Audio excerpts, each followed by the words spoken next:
Hey, you know what time it is. Get you a drink, get you a snack. We're gonna get into it.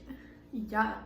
I wanted to try the McDonald's like Sprite slushy thing because the regular Sprite, as everybody knows, flies you to the moon. So I was hoping this will at least bring me to the airport. I'm trying it.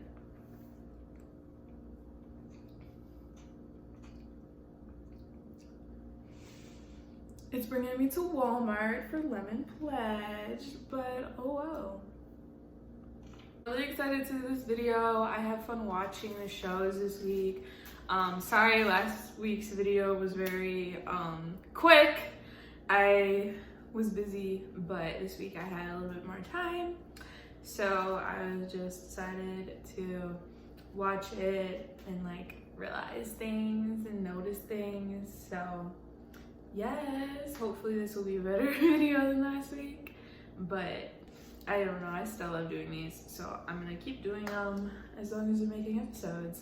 I'm not sure how many more episodes we have left. I don't think next week's the last one, but it does seem like we're winding down just because everyone's talking about like how it's almost the wedding and like Kara's like it's tomorrow and like all that shit. So usually it ends at that point. So I think we're getting to the end of the series, or not the series, the season. Woo! We better not be getting to the end of the series. End of the series is the end of my life. I already said that. So 90 Day Fiance season 9, episode 13, Elephant in the Womb. I hate that, but whatever. Emily takes a pregnancy test. Patrick demands that Thais tells her dad the truth. Guillermo gets cold feet. Shadow questions Bilal's motives behind asking for a prenup. Mohammed issues an ultimatum. Milana tells Doree's mom they are eloping. So that's what happened this episode. As always, I'm gonna go in order of appearance. So first we're talking about Patrick and Thais. So basically, they had like the whole disagreement about getting married in Vegas. Thais wanted to get married and Patrick's like, no, you have to tell your dad, like whatever. So that was that. And then they had a fight about it, but he's saying that a lot of his family's gonna go to Orlando for a vacation. So he decides, let's ruin their vacation by having a wedding. Like he just decides to like make it about him, I guess, and like have a wedding there. His logic is because everybody else is there and like it's more convenient and it can save money. But I don't know. That seems a little bit like distasteful, I guess, because if I'm trying to go on vacation, I'm trying to just like, relax and enjoy my time. I'm not trying to go to a whole actual wedding, but whatever, that's what they're gonna do. He did say that he wants to get married on February 22nd, 2022, which is that's a good number, and he says his lucky number is 22. So I don't blame him, that's cool, like whatever, but still I think it's a little appropriate, but it is what it is.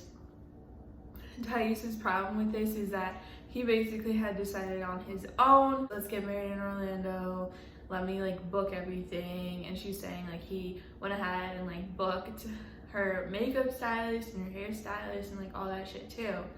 Come to find out though, that's what she had told her friends, is that he booked it. But what had happened was she showed him on Instagram, oh I like them, and he just like took it upon himself to actually book it, and she was just seeing them as an option. So I can see how that would be like a miscommunication, and also like he was just trying to be nice, I think, but she wanted to talk to them herself. And he's saying that like, this is on me, this whole wedding process is on me, like it's on me, because you don't speak English and you can't do this. But he should at least make her a bigger part of it, and she can talk to them too. Like her English is not the best, but I'm sure she could talk to them on like speakerphone at least and have him translate if need be. So I thought that was a little ridiculous. I just think that he doesn't really think about her feelings at all. Like, he tries to, and I think he jumps to conclusions that aren't like necessarily what she actually wants. So yeah. But she goes out to dinner with her friends, and I'm happy for her that she made some friends.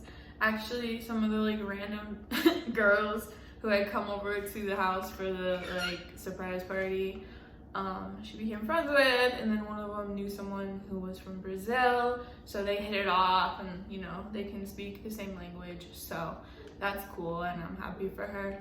They're all really pretty. I was like watching this, I'm wondering, I'm like, is it easier to make friends when you're attractive?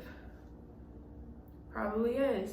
Because pretty people, like, they always seem like they're just like being pretty and like getting drinks and being pretty and like all this shit. I'm like, girl, who can relate? Not me. Be silent.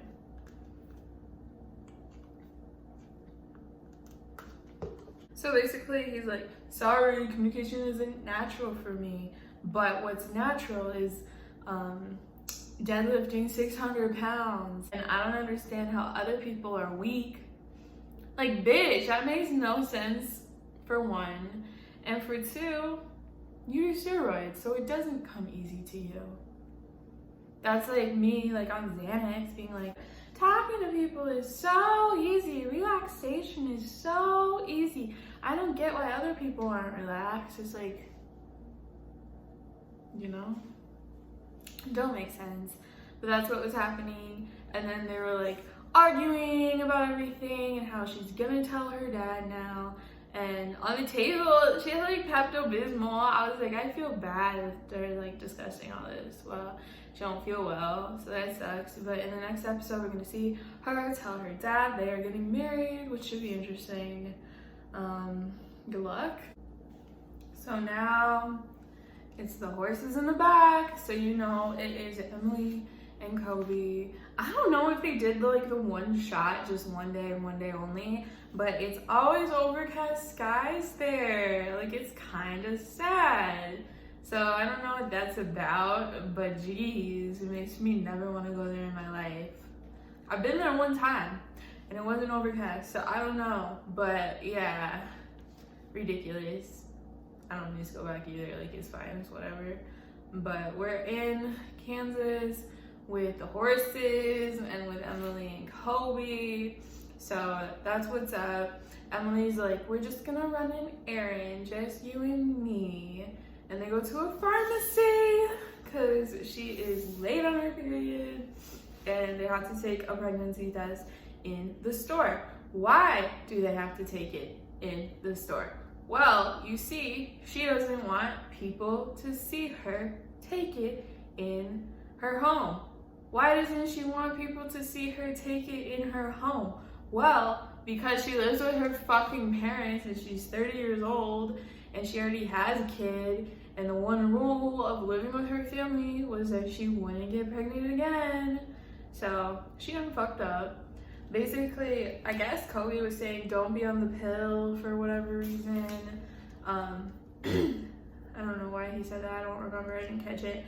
But I don't know when he became a gynecologist.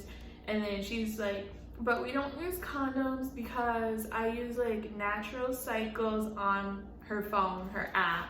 And she had told him, I'm not ovulating, like blah, blah, blah. Jeez. He didn't even pull out because he believed natural cycles. I hate that, and it's like fine, I guess. I feel like that would be a better way if it was aimed at getting pregnant, and I feel like it kind of is, but then people use it as birth control, even though they say don't use it as birth control, they still do. Yeah, it's some fucked up shit, I'm not gonna lie. And I seen a YouTuber promote it who got pregnant unintended.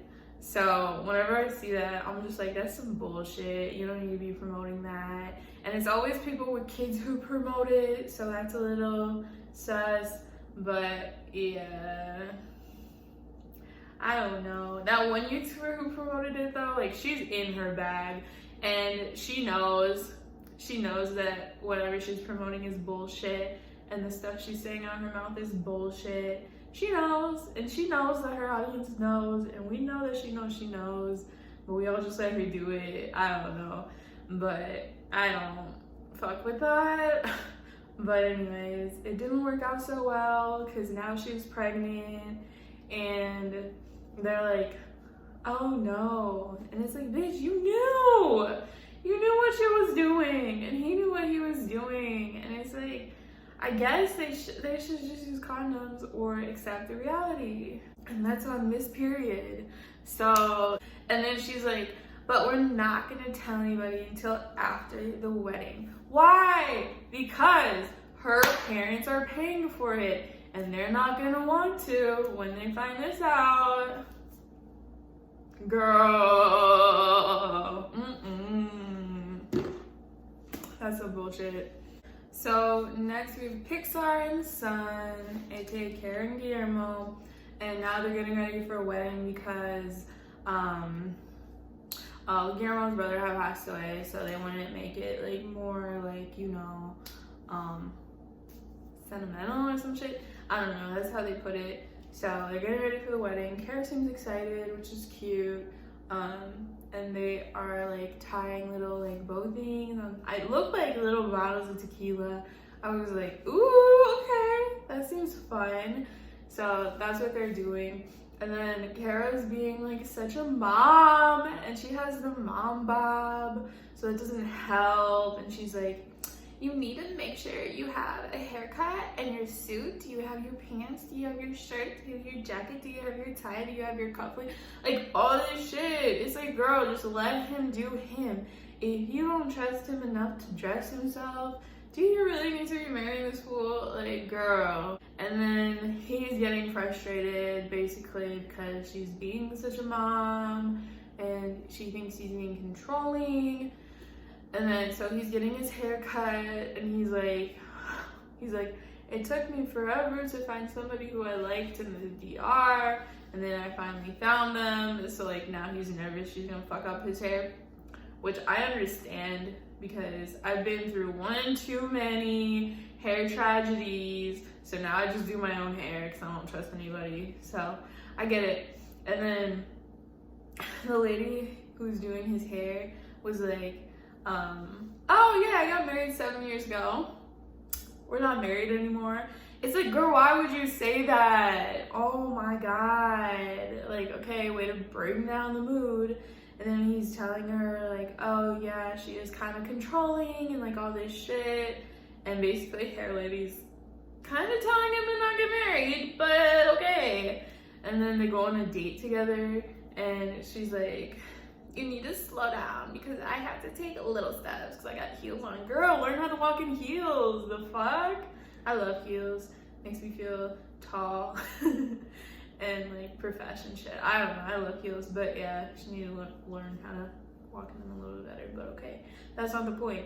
So basically they're sitting down and she's excited, but then it turns to him like basically going over every fucking thing he said this whole season. I feel like you're controlling. You can't be controlling. You can't always go out and like drink and like all this shit. And she's like, why are you bringing this up now? Like the day before we get married or 2 days before they get married. She's like, why are we doing this? Like, this is ridiculous. And it is ridiculous. And I'm on her side this time. I'm usually not, but I'm on her side.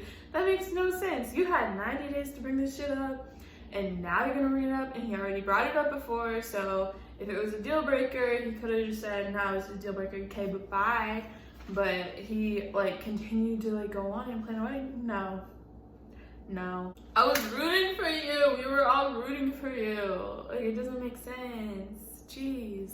And then this is the part that was in the preview where he's like, well, we're getting married. She's like, are we? And it made her look like a bitch in the preview, but now I kind of get it. So I would be annoyed too. I don't know. Fabrice and Moana. Basically, Fabrice was like saging the house because they're trying to like have a conversation with his mom, and Miona's kind of gonna talk to her and like, update her on where they're at with the wedding. So she sits down with her. I've said it before, I think that Miona is very good at expressing herself, and like standing her ground and like speaking up, you know? So good for her. I think she is very mature when she's talking to people. So I like that about her, because she didn't need to talk to his mom at all, especially since that is like an awkward situation to be in, and she's talking to her alone. So I think that was really good on her part. And basically she's telling her that they are not gonna have the wedding right away. They're gonna push it off a year, and then everyone can come, and it's gonna be on the beach, it's gonna be lit, and it's gonna be what she wanted. But for now, they're gonna elope, just do like a quick bootleg wedding, and they want to do it like somewhere nice, because she's like, I want to take pictures, like whatever. She's like, I know it's not important, but I want to take pictures and I want them to look nice. So they're gonna go to Joshua Tree, which sounds like fun. I've never been there, but it sounds like fun, so I'd like to go. Invite me to your wedding. But yeah, so that's cool. They're gonna do that. And she's like, well, I guess if you're gonna do that, blah, blah, blah. So that's what happened. And then she went and talked to this stepdad, and he's basically like, I don't support this. This is a train wreck, like blah, blah, blah. They're pushing it off, but they're getting married. Like, he don't understand. This is a 90-day visa. What show is this? 90-day fiance. Guys, this is 90-day fiance. If you don't understand, they have to get married, otherwise she has to go back to Serbia. They already spent all this money getting her out here. They already like got her to meet the family and see like where they're living. Hopefully they move, but you know, get her like accustomed to being in the United States so that she can get her visa and actually start working and like be in a relationship with him, like a marriage with him, like all that shit. Like they don't understand that if she goes, they have to start the whole process again, spend all that money again, spend all that time again. So if they're gonna get married, they're gonna get married, you know? They are on a time limit. They can do a bigger ceremony later, but not now. That was dumb as hell. Whoo! But then his mom was actually being cool for once. He's basically saying like that's what they have to do. But yeah, he's flipping out. They need to mind their business. So Ball and Shida, same shit, different day. They're at like having a date on the park, like a picnic or whatever. It was so cute, but he has to bring up the fucking prenup when she is trying to bring up how she was saying she didn't appreciate Shahida, I think that's her name, his ex coming to the house and like telling her, I'm not going anywhere, I'm not going anywhere. And Shadi's like, I never said she was, like, this is like a little bit over the top ridiculous. And he's like, yeah, well, marriage is a contract and like all this shit. He like drowned on again about that. And now she's like upset. She's like, well, shit, I can't even have a date without hearing about this prenup. And then they're back at Ross Dress for Less, aka his house. It's all gray and like family, live, love, laugh, like all that shit. Ridiculous. I don't know why you'd want to decorate your house like that, but okay. So they're doing that whole thing, and he's bringing up the prenup again. He like has like a printed version of it, and she's reading it. And this was a little bit confusing to me because I've never been married. I'm never gonna get married, so I don't really understand about prenups. But basically, it's saying that his assets that he had before they were married is his, all right? So that's his, like, whatever. She's gonna get that in divorce. And then their assets together are gonna be like 50-50. So that's basically like his money is his money, but her money is also his money. From what I'm understanding is that he'll get half of her shit and then she gets nothing. And she's saying like, what if I want to be a stay-at-home mom and then, you know, you basically put me out on the streets because I didn't have a job and, you know, all her assets are basically like joined with his. So that was kind of the issue with that. She's like, I'm not protected, you know, if this relationship doesn't work out, like I'm dead ass like on my own, like kicked to the curb. And then he's basically saying, he's like, well, are you gonna cheat on me? Are you gonna cheat on me? And she's like, no, I'm not gonna cheat on you. And he's like, then it shouldn't matter. Then the prenup doesn't even matter. And then it's like, if the prenup doesn't matter, why are you so adamant on getting it? See, that doesn't make any goddamn sense. And then, like, what if he cheats on her? You know what I'm saying? Like, what if he's the problem? Because he probably will be the problem. He'll gaslight her into thinking that it's her, but it's really him, right? So he's gonna be the problem here. Like, we all see it a mile away. So yeah, if he fucks up and everything, then she's screwed, you know? So I don't know. That made sense to me, I guess, kind of more than it had been. But it still sucks, and I would not be with someone who was like pressuring me about all that shit when it's supposed to be like a happy time, engagement, and her moving in with him. Like, it should be a happy time. It shouldn't be like this much stress and like pain caused for no reason, I guess. So I just don't like the relationship, but she's staying, so that's on her, I guess. Eve and Norman Bates, aka Mohammed. So basically, Eve wants to go see the wedding venue and show Mohammed so he can see why she's like so crazy about like doing this wedding and how much she likes it. And they pull up and she starts crying because it's like so beautiful and like this is what she wants to do. And he basically just doesn't get it. Because when they go back, he still is like, I want to like do this wedding right now. Like, he wants to get his visa and start working. But the thing is that from like, you know, the thing that says how many days are left, when they did this, they had 45 days left. 45 days is not a long time, you know? It's like a month and a half. So pushing it back a month and a half is only pushing it, you know what I'm saying? Like, I don't know what the like whole urgency is. Like, I understand like he wants to like work and like do all this shit and like have his like mom come over or have him, I don't know, whatever the hell.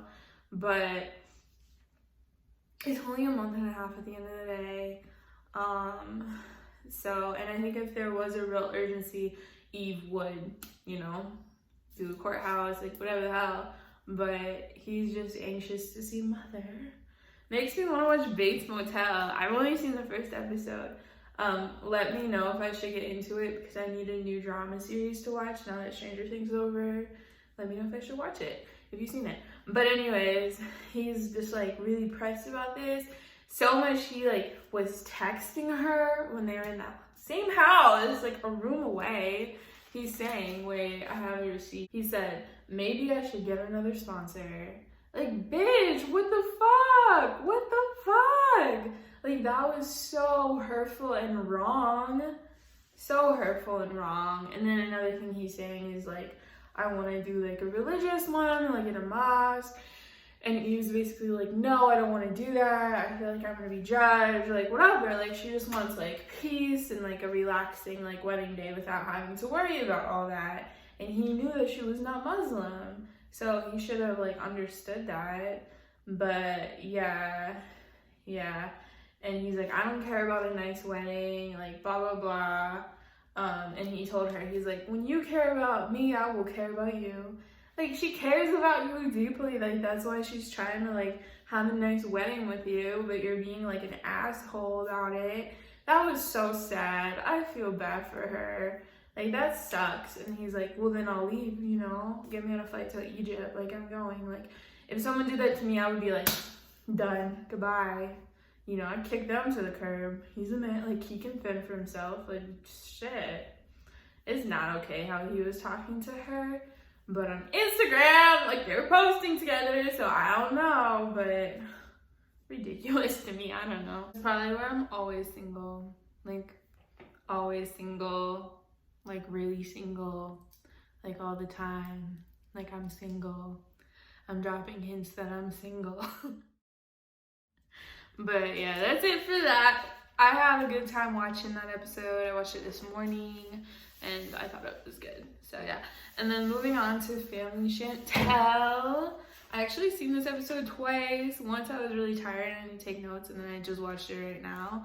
I like this episode, but I feel bad for Chantel. Like, I'm sad for her, honestly.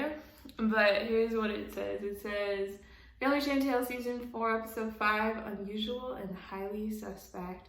Winter is putting herself out there and turns to her sister for advice. Pedro's attempt at avoiding tension blows up in his face. Alejandro shows up unannounced. So that's this episode. Basically, they were looking hot at the convenience store, and Chantel literally just like marches right on in there in her Fashion Nova, looking hot, just to have like a quick conversation with her sister. It was kind of funny. It's like, damn, yeah, maybe at Circle K, you know, silly. But that's what was happening, and she's asking Winter like what's going on with her, and Winter is dating, which is cute. I'm happy for her. I love Winter. She kind of reminds me of myself a little bit in a few ways. So yeah, I love Winter. But yeah, so and then Chantel asks her in the middle of the fucking grocery store, are you busting it open for a real one? Like, girl. And then they're throwing it back the way Karen taught them. Like, they're having a good old time in that holiday gas station. Like, it was cute though. I like seeing that. I want to see that more from Chantel. And she's basically like giving her like dating advice, and like she's like talking about like date to marry, you know, which depends on, you know, your lifestyle, but that seems like they really do value that and like all that shit, family and, you know, whatever. So she's like, think about, you know, down the line, don't think about looks so much, like think about how he treats you, his personality, like all that shit. Yeah, some nice looking guy probably hurt her, maybe Pedro, honestly, but yeah, that was what was up there. And she also said that look and see if they have a work uniform, because then she knows that at least they have a job, which I thought was funny. Like, okay, yeah. So then they're like showing Nicole and how Alejandro popped up at her work, which don't pop up at someone's work. Like, just don't. Like, that's so stupid, but that's what had happened. And then he meets with Karima, basically like, oh, I want Chantel back, or not Chantel, I want Nicole back, like all this shit. And it's just like, okay, dumb. I don't really pay a lot of attention to their segments, because it's like, this isn't Family Nicole, like this is Family Chantel, so that's who I'm here for, not her. So yeah, and then we're back at home and Pedro's pissed off at her. Basically, he's been staying at the office late and going in early, literally just to avoid Chantel, which is really sad, and I don't like that, because I was rooting for them too. But oh well, I guess. Like, he's into like his real estate agent business job, just like a fly, I don't like that shit. And yeah, so that's what he's doing. And then he's like, he's flirting with this girl that he works with, Antonella, and they're like putting each other's like names on shit in the office. I don't know, he said it was like a game they were playing, but she put her name on his keys and he didn't take it off, so I don't know. And then he's like giving her rides and like all this shit. So I don't know, man, something's not right. And Nicole, or oh my god, I keep getting mixed up. Chantel knows it. So yeah, and then yeah, he's at home. Chantel's relaxing because she says she does 3 12-hour shifts in a row, and then she just like totally like relaxes, don't go anywhere on the 4th day. She like rests and everything, and she don't want to clean, she don't want to do any of that shit. So that's what basically she was saying. And then this moment, this was like on Jersey Shore, where Sam was saying, are you friends with her? Are you friends with her? Yes or no? Are you friends with her? Like, that's what this was pretty much. But she's yelling at him. She's like, do you love me? Do you love me? Do you even like me? It was sad. I didn't like that. That was like the worst like fight that they had ever had, honestly. She's like, you don't even turn on the light for me. And he's like, well, you have 2 hands. You can do it. You're lazy. Like, bitch, that's so mean. So then she's like, no, I'm done with this. And then she goes over to River's house. And he's like, you can either drink or you can talk. And she's like, well, basically, Pedro wants me to clean the house and I don't want to do that.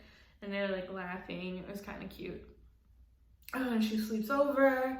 And then River's like, nah, this is messed up. So he goes and he tells Karen. And Karen is practicing mixed martial arts. She says she's been doing it for 1 month.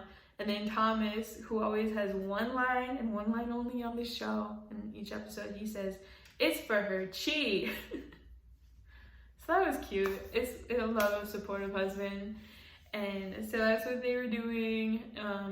Whenever he came over, and she's like, oh no, and they're gonna go confront they're gonna go confront Pedro together, and she's like, let me get my fighting gloves. So she gets her fighting gloves. And this is where the episode ends. So in the next episode, we're gonna see some weird shit, and I'm here for it. Okay, Love in Paradise. I got my shades on for this. Love in Paradise. I have them on little sticky notes because I was like watching at work and that's all I had. But yeah, Love in Paradise season 2 episode 5, translating the truth. The truth about Frankie and Abby's relationship comes out. Ariana learns Sherlon has been unfaithful.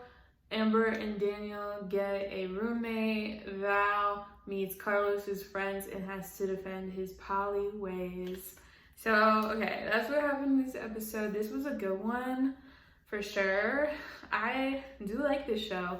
I think it would do fine if it was on TV, for real, honestly. Like, I think it's good.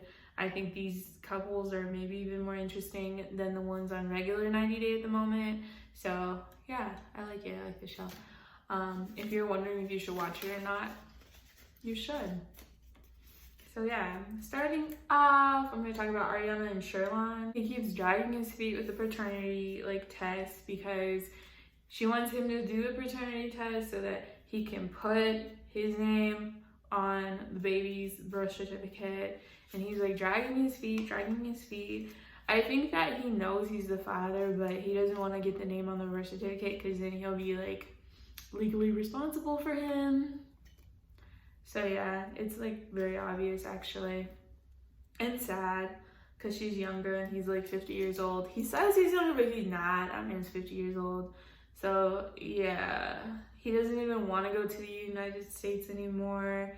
Like at first, like they didn't want to do the 90 Day because they didn't quite think they were ready to get married, but they wanted to get to know each other and have him get to know his son.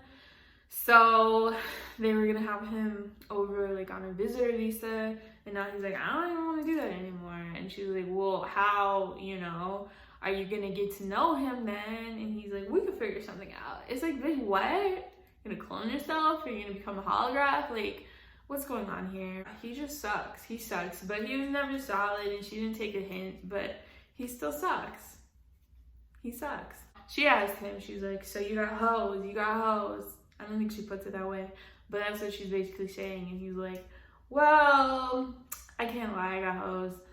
That's the gist of that conversation. And even when she was in the NICU with Odin, he was seeing other people. It's some bullshit, because she couldn't, like, obviously she had a baby. Like, it's not like she can do the same, So that's some bullshit, and he didn't really talk about it. And he's basically saying, he said, well, if a beautiful woman comes up and says hi to me, like, I can't control it. Like, he's like, a man would have to. Like, a man, they have to if beautiful women approach them. Ah! That's so stupid. Like, why do you guys say stupid shit like this? It's like, you can control your dick. You can control your dick. Put your dick up, we're not humping. Like, shit. Like, that's some bullshit. He's acting like he's like a fucking nymphomaniac at this point. He's like, I can't control it, I can't. It's like, boy, you better control it. Jesus. She's saying that, like, When they had met, he was really sweet to her and all this shit, and like, you know, nice talking, like whatever, just how it always is in the beginning, isn't it? But yeah, and she's like, well, we would have used condoms if I knew. It's like, bitch, what? Okay, run that back. Like, she's basically trying to get pregnant at this point. So with Emily, it's like, just use condoms. Like, just use condoms. Like, just use condoms. I just recorded this whole thing talking about them, and I didn't press record. Like, I thought I was recording, but I didn't. So here we go again. Abby, Gabby, and douchebag. So this one makes me so sad. Like, I hate it so much. And this is the clip I feel like they're like sharing on their social medias to get people to watch. But yeah, so basically, as we left off, Abby and Frankie have been talking, and they want it to just be them. They want Abby to marry Frankie and her go to the United States, and not Gabby, leave her behind. But Frankie chickened out, and he didn't get on a plane, he didn't go to Mexico, and he blocked Abby on everything. And then Gabby's wondering, like, what happened? And she's like, I don't know, no say. Which is such bullshit, and I hate her for that. I don't like her. She's not the brightest crayon in the box. Like, she's just stupid, and I don't like her. But the friends come, though, because they're like, vacation is booked, like, whatever. And then they meet up. And Gabby's basically like, what happened, you know? And then Frankie's brother explains that, well, Frankie had feelings for one of you and not the other. Not gonna say who it was. Everyone knows who it was, Abby, but yeah.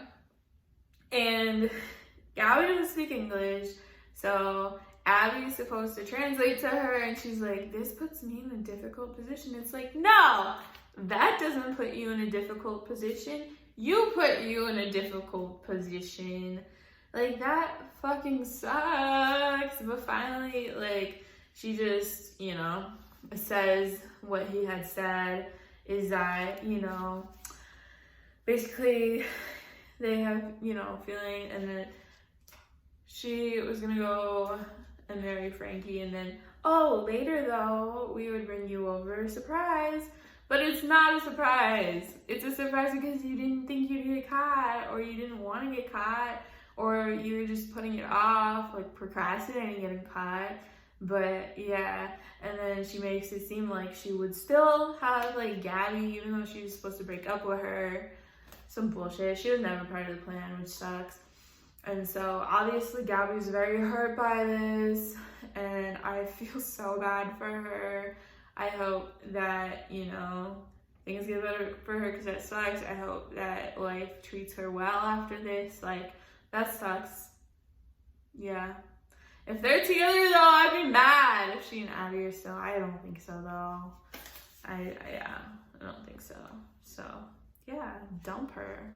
Amber and Daniel, nobody asked for them. They came from last season, and it's like, we don't need them, but like, okay, whatever. So she's trying to make up for her like drunken dancing situation, which is like, it's fine. Like, why is this something to make up for? I don't know. But they're going bowling because Daniel loves bowling, and she wants to do it to like make up for, you know, whatever. But she has an ulterior motive, because they always have ulterior motives. She needs to tell him that her bestie Ashton is moving in with them, that she never discussed to him, and that he's moving in like next week. So yeah, that's awkward. Basically she sucks at bowling, and she says, I was just nervous, that's why. It's like, girl, we know, we just know you suck, and that's fine. It's fine. So he's basically like, I'm upset, like, I don't want to, you know, have to have him in the house. Like, I thought it was gonna be you and I, and like, we're building this life together, and I came all the way here to live with you, not to have a roommate, and like all this shit. And she just throws it in his face like, I pay the mortgage, like, not you, and we need help, and like all this shit. And it's like, then don't live outside your means, you know what I'm saying? Like, get an apartment, like, but don't get a whole house if you can't afford a whole house. Like, that's ridiculous. But yeah, and then they like leave, and they zoomed in on their like food tray because they left it on the table and they didn't take it to the garbage. That's the kind of people they are. So I don't fuck with them. They're at the house. It's very like 2012. Like she is stuck in 2012. Like she is. Like he said that he felt like he's going back in time. He is by being with this woman. He is, because that's where she's from. But yeah.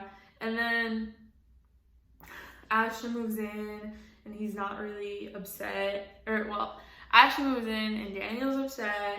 And he's like telling Ashton like what he wants, like clean up after yourself, like all this shit, don't throw parties, like. And Ashton's like, well, I live here now, so if I want to throw a party, I'm not consulting you. Oh my god, rude. And he's acting like he's no, fuck them. Carlos and Valentine. So basically, they're just talking about like how Carlos doesn't like Valentine being all like dancing in public and basically being all gay in public. Honestly, he's like, that's not what it's like here, like blah blah blah, and like their cultural differences. And then they're talking with Carlos's friends and they're basically just like, we don't support like Val being like polyamorous, and they're like asking all these questions and making all these assumptions like you want this person and this person and this person, and it's not even like that.